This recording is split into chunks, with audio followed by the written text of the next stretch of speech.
বন্ধুরা, প্রথমে উনুন জলে কড়া বসিয়ে দিলাম, কড়াই জল দিয়ে দিলাম। মসুর ডাল সেদ্ধ করার জন্য আমি ডালটা ভালো করে ধুয়ে নেব। ডাল ভালো করে ধুয়ে নিয়েছি, আমি জলে দিয়ে দেবো, ভালো করে সেদ্ধ করে নেব। নুন দিয়ে সেদ্ধ করে নেব ডালটা। ডাল নোটে শাক আমি ভালো করে বেছে নিয়েছি, এবার কেটে নেব। আজকে অল্প সময়ের মধ্যে একটা স্বাস্থ্যকর খাবার।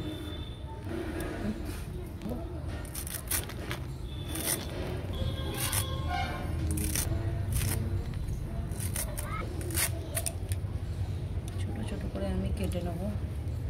এই রেসিপিটা বাচ্চাদের খুব ভালো খাওয়ানো, প্রতিদিন দিতে পারলে প্রতিদিন আরও ভালো। শাক আমার কাটা হয়ে গেছে, একদম মিহি করে, খুব কচি আর সুন্দর শাকগুলো। শাকটা আমি পরিষ্কার করে ধুয়ে নেব। শাকে অনেক বালি থাকে, পরিষ্কার করে ধুয়ে নিতে হবে। ডাল খুব ভালো করে সেদ্ধ হয়ে গেছে, আমি নামিয়ে নেব।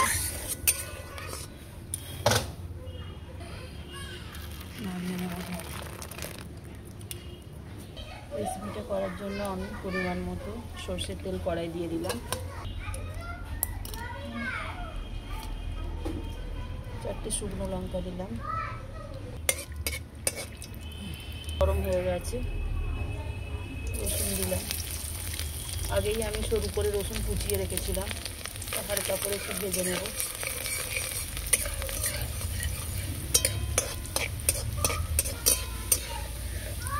রসুন হালকা ভাজা হয়ে গেছে,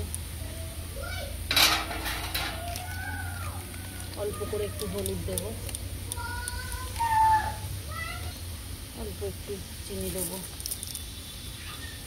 কেটে রাখা লাল শাক দিয়ে দেবো।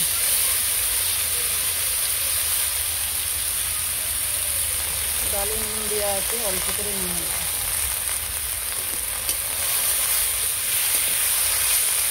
শাকটাকে ভালো করে ভেজে নেব।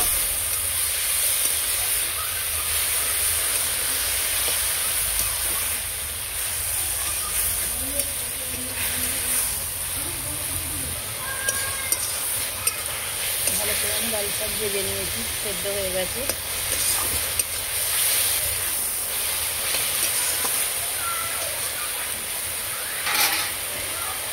এবার আমি মুসুর ডালটা একটু দিয়ে দেবো।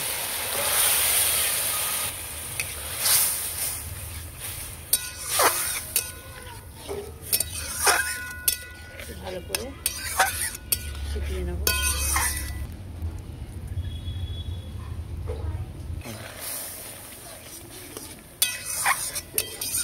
আর হয়ে গেছে, নামিয়ে নেব। হয়ে গেছে, আমি ঢেলে নেব।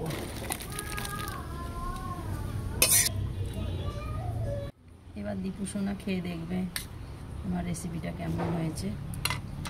ভালো করে মাখিয়ে নেব।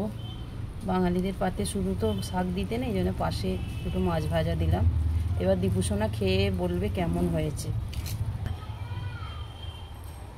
দীপু সোনা রেসিপিটা কেমন হয়েছে, এই ভিডিওটা আপনারাও বাড়িতে তৈরি করে খাবেন।